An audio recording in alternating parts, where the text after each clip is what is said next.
se met au numérique. Donc pour en parler, je vous rappelle que nous sommes avec David Derimet, Digital Manager donc de la Fondation Cartier. Nous sommes également avec Sébastien Magro, adjoint au responsable du service du développement numérique du musée du Quai Branly, et Philippe Rivière, chef du service numérique de Paris Musée. Et alors messieurs, la question à 1000 €, le digital au sein d'un musée, ça consiste en quoi? David peut-être? Ça consiste, d'abord c'est une évolution naturelle du musée, et puis je pense que c'est une opportunité formidable, à la fois de s'adresser à son public et à la fois de réinventer ses missions et de redéployer une partie de ses missions sur un support tout à fait nouveau et qui n'a pas... voilà. Donc en fait ça transforme d'un côté l'organisation et de l'autre la diffusion ensuite des œuvres qu'on peut avoir au sein d'un musée ou au sein d'une exposition. Exactement, ça permet de repenser l'édition de ce que l'on fait et la façon dont on souhaite s'adresser à un public et les messages aussi, comment on les formalise. Sébastien, on échangeait un petit peu avant l'émission et vous me disiez que la transformation digitale, comme on l'appelle aujourd'hui, en fait, a commencé il y a très longtemps au Quai Branly. Oui, tout à fait. En fait, dans les musées en général, ça a commencé assez longtemps, puisque, par exemple, cette année, la Cité des Sciences va fêter ses 30 ans. Et il y a 30 ans, elle ouvrait déjà avec des bornes multimédia qui permettaient déjà d'interroger la base de données et d'interroger déjà les collections. Et puis le Quai Branly, qui fête également ses 10 ans, qui fête ses 10 ans, lui, cette année, a ouvert directement avec un parcours scénographique qui intégrait des modules multimédia qui permettaient de consulter des outils, des productions de notre base de données, aussi bien de la documentation sur les œuvres, des captations de nos collections ethnomusicologie. Donc voilà, c'est quelque chose qui était intégré et qui fait partie de l'ADN, comme on dit, du musée, en fait. Donc là, en fait, on parle d'œuvres qui existaient, évidemment, depuis un bout de temps et qui étaient numérisées au fur et à mesure pour constituer une base numérique énorme, et on va voir un petit peu dans quelques instants ce qu'on peut en faire. La stratégie digitale de Paris Musée, elle a commencé également il y a un bout de temps, ou c'est quelque chose d'assez récent? C'est quelque chose d'assez récent parce que Paris Musée est un établissement public récent qui a été créé par la ville de Paris en janvier 2013 seulement, donc on a à peine 3 ans. Donc le digital était déjà présent au niveau des bases de données, au niveau de sites web, au niveau d'aide à la visite, mais bien sûr grâce à l'établissement public on a passé la vitesse supérieure. Après le digital dans un musée, qu'est-ce que c'est? On va se placer du point de vue du visiteur pour être le plus clair possible. Donc c'est ce que l'on va proposer en ligne aux visiteurs, donc c'est-à-dire nos sites web classiques, nos sites web avec les collections pour tout de suite venir voir qu'est-ce que l'on va pouvoir visiter directement dans le musée. Donc tout ce qui est en fait dans le musée physique est présenté en ligne pour pouvoir attirer en fait les visiteurs. Pas tout, vu que ce serait un petit peu difficile d'apprécier les chefs-d'œuvre, mais on a une visée vraiment à présenter un contenu éditorialisé pour vraiment venir leur montrer les highlights des collections, pas leur faire peur avec la quantité, leur présenter vraiment ce qui pourront les intéresser, éventuellement à travers des filtres, donc des parcours prédéfinis selon leur volonté de visite, qu'ils vont visiter en 1 heure, ils sont seuls, ils vont visiter avec des enfants, et tout ça ils peuvent le trouver en ligne pour préparer la visite au mieux.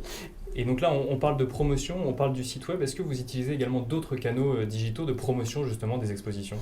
Pour la promotion, donc on utilise des vidéos, je pense que c'est le cas pour tout le monde. On est très présent sur les réseaux sociaux, on essaie de se diversifier pour vraiment offrir un service, aller trouver le public où il est.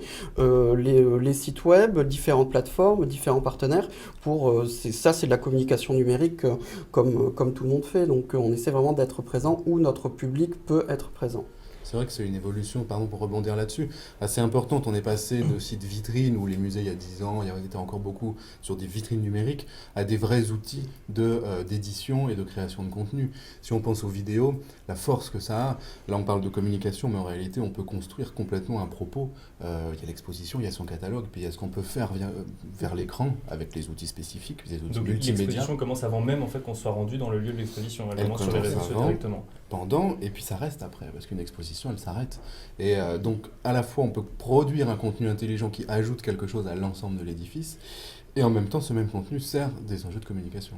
Et puis, on parle à la fois de communication, on parle également de production, et aussi une des fonctions principales du musée, c'est la médiation aussi. Donc, c'est l'explication, c'est l'accompagnement qui accompagne les œuvres, en fait, pour expliquer au public, pour que le public puisse en comprendre, en fait, le contexte de création, le contexte de production, la signification.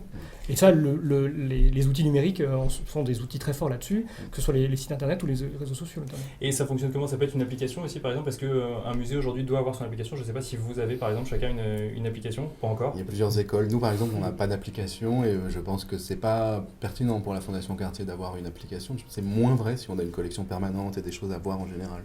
Nous, on en a plusieurs. On a notamment des applications audio guide.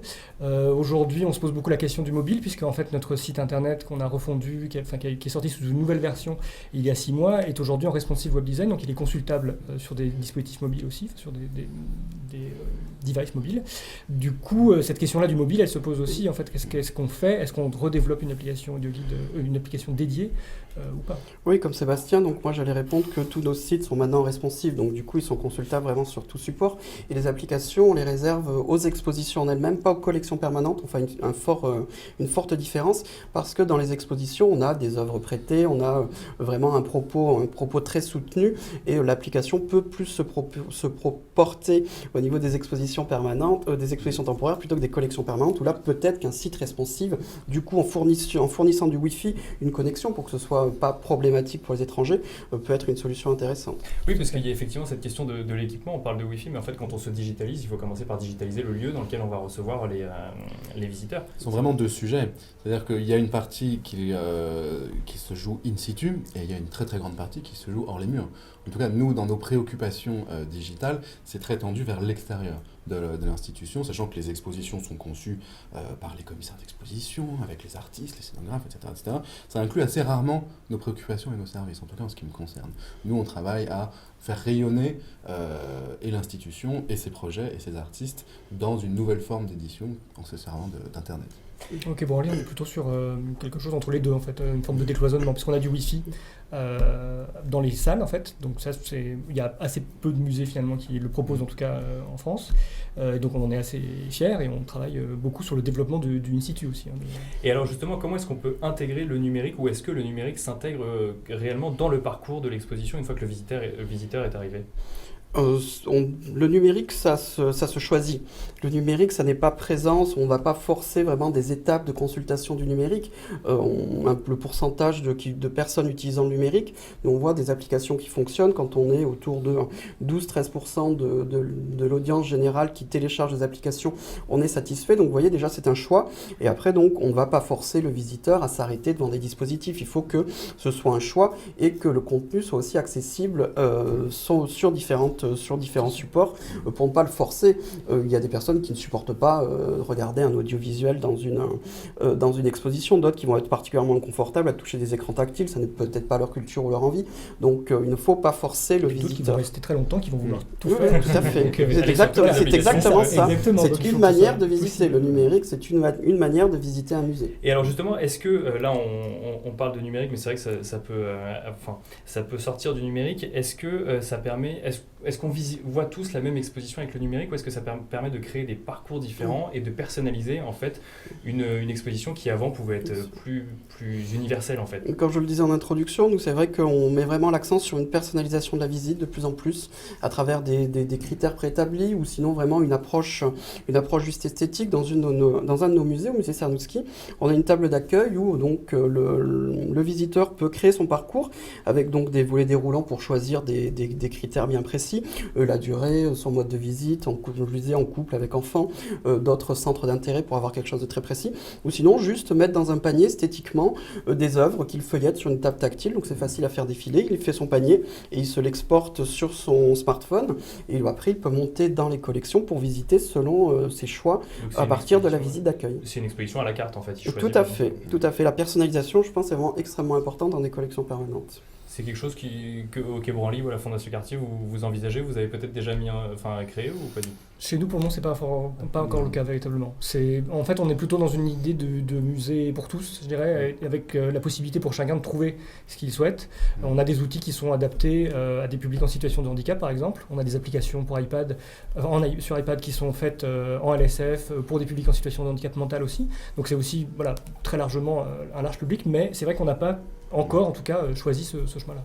C'est vrai que nous, quand même, on a aussi des préoccupations didactiques, mais qui ne prennent pas du tout cette forme-là, c'est-à-dire qu'ils prennent vraiment la forme de la création et la production d'un contenu, des vidéos, des films, des enregistrements audio, des podcasts ou des choses comme ça, qui vont permettre au public de se l'approprier ou pas. C'est-à-dire que du coup, ensuite, il y a tout un tas de niveaux d'information différents pour le public qui vient visiter l'exposition. Certains sont déjà très très informés, d'autres ne savent rien, mais à la sortie, ils vont pouvoir retrouver tous ces contenus, tous ces films. Des contenus qui sont créés du coup pour l'exposition qui sont créés pour Internet, qui sont créés pour une diffusion digitale à l'occasion de chaque exposition. Donc chaque exposition fait l'objet d'une création spécifique de commandes, de réalisations, de films. Il y a tout un tas d'idées, ça ne s'arrête pas, ça commence avec le dialogue avec le commissaire et les artistes par exemple, et puis ça prend ensuite toute forme, ça dépend vraiment de la nature de l'exposition. Si elle-même est assez didactique, on va explorer des sujets et proposer cette connaissance. Ce que ça a aussi d'un petit peu spécifique par rapport à l'exposition elle-même et par exemple à son catalogue, c'est que très largement c'est gratuit. Et que l'ensemble de ces documents, de ces données, c'est une émission de l'institution qui, pour la première fois, je crois on peut dire ça comme ça, d'abord est pérenne, reste sur Internet, et puis est accessible librement par le public. C'est vrai pour les 3 institutions ici. Je crois. Oui, tout à fait. Donc là, on parle de création de contenu pour amener les gens vers l'exposition. On parlait tout à l'heure de digitalisation d'œuvres qui existent déjà. Une fois qu'on a créé cette base en fait, d'œuvres digitalisées, comment on peut s'en servir? À quoi elle va servir? L'idée principale, c'est de faire en sorte que les visiteurs et visiteuses puissent y accéder librement, en fait. Voilà. Et puis, donc on rejoint en fait cette idée de mettre sur Internet en fait en libre accès. Le musée du Quai Branly avait, dès son ouverture, donc il y a 10 ans, déjà un gros travail de numérisation qui était déjà effectué, et on avait l'essentiel de nos bases de données qui étaient en ligne. Là, dans la nouvelle version du site, on est allé encore plus loin, en fait, et on fonctionne avec un système de web sémantique où on a la possibilité donc de se promener dans les notices en rebondissant d'une notice ou d'une notion à une autre, en fait, avec la notion de sérendipité qui est aussi importante, c'est-à-dire que le visiteur va aussi faire sa propre visite à travers ça, ce qui n'empêche pas d'avoir aussi une offre plus éditorialisée, avec des parcours choisis en amont par des conservateurs.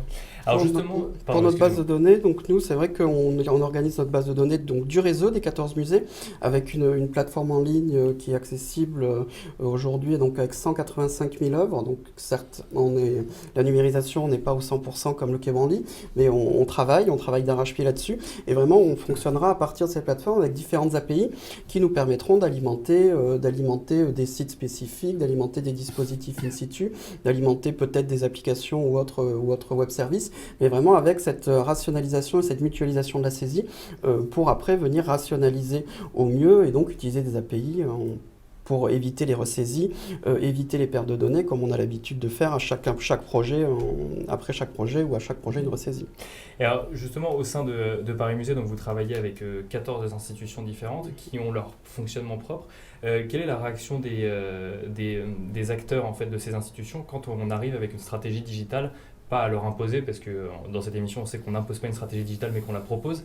Mais quelle est la réaction que vous pouvez percevoir? À Paris Musée, c'est le double enjeu du réseau. C'est donc on a une stratégie digitale au niveau du réseau, mais qu'on adapte vraiment en fonction de toutes les différentes institutions, vu qu'on a des musées très différents, du musée d'art moderne ou du musée Carnavalet jusqu'à des musées avec des équipes plus restreintes, telles que le musée Cognac-G ou la maison de Victor Hugo. Là, du coup, on doit vraiment adapter cette stratégie, mais toujours en gardant les grands axes. Et la plupart du temps, il y a eu la production, ils ont créé des choses, mais ils sont toujours preneurs d'avis, et on a cette chance sur le numérique, à Paris Musée, d'être reconnu en tant qu'expert et d'être écouté dans l'adaptation de notre stratégie numérique globale.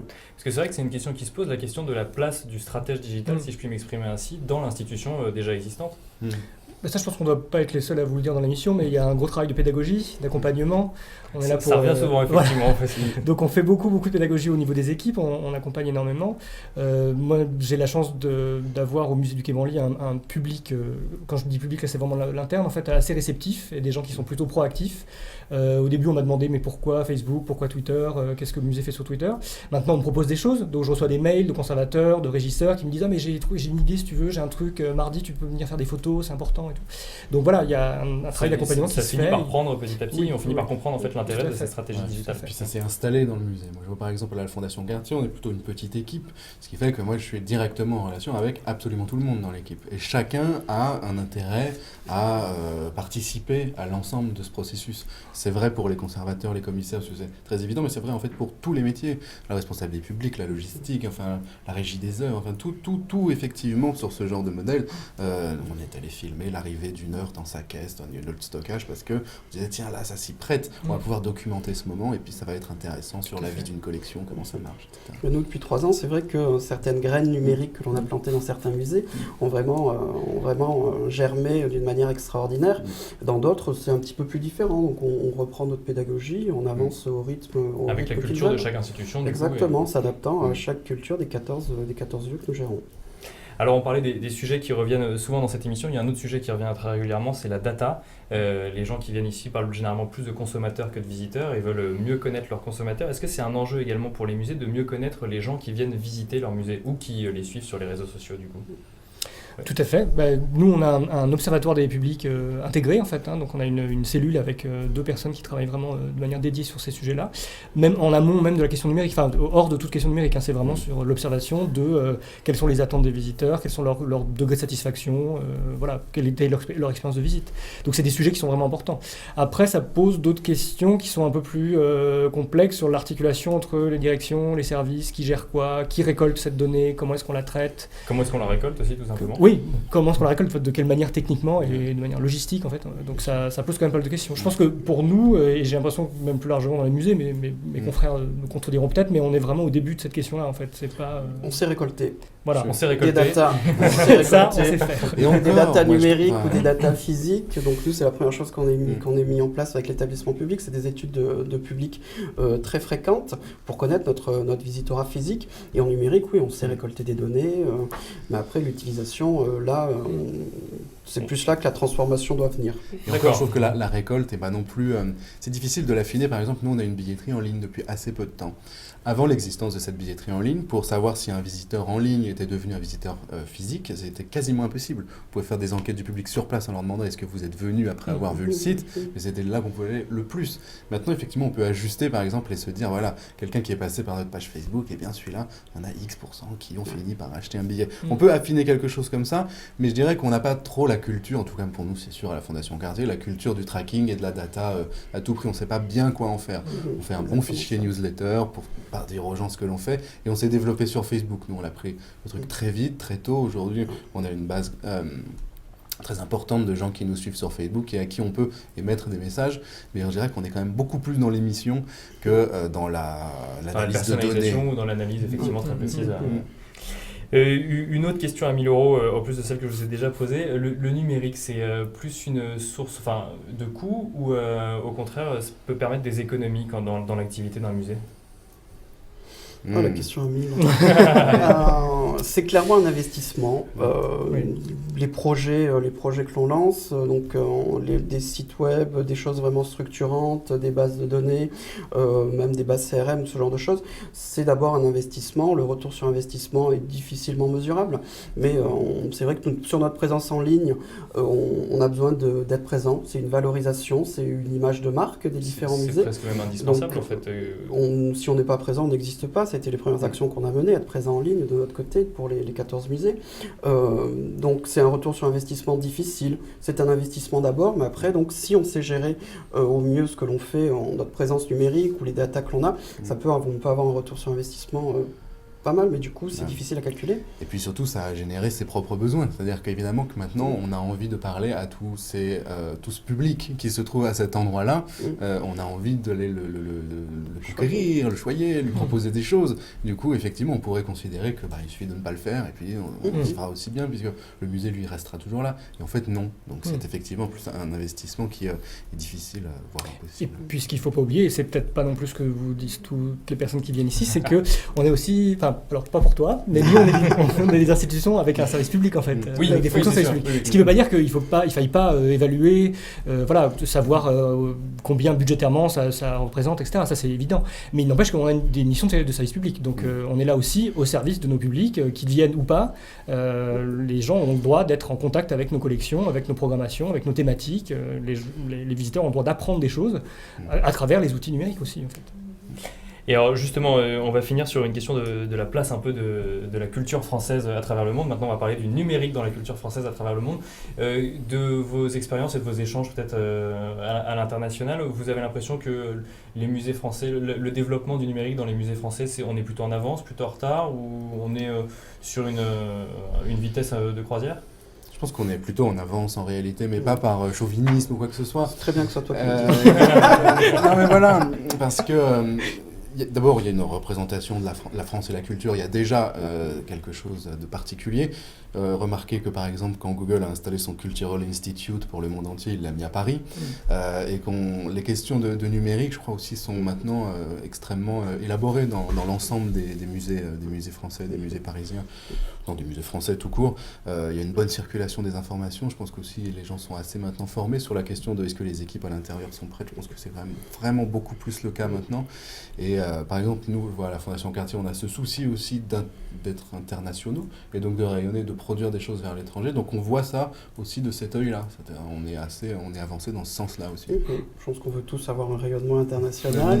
Mais c'est vrai que moi j'ai la chance de faire quelques conférences à l'international et je reviens à chaque fois avec des idées, mais des idées pas dans les innovations techniques, très peu dans les innovations d'usage. On est vraiment sur une approche vraiment en valorisation presque du marketing en ligne, justement, du traitement des datas, de comment utiliser au mieux les réseaux sociaux. On est plus sur ce genre d'action, je trouve, dans le monde anglo-saxon, où là, ils sont peut-être un petit peu en avance. Ils ont une approche différente de la promotion de leur lieu de culture. Mais sinon, après, sur le reste, la France n'a absolument pas à rougir, non, bien le contraire. Tout à fait. Tout à fait. Et très bien. Gardons notre avance du coup et je vous propose maintenant d'accueillir Camille Cobrière dans le pitch de la semaine.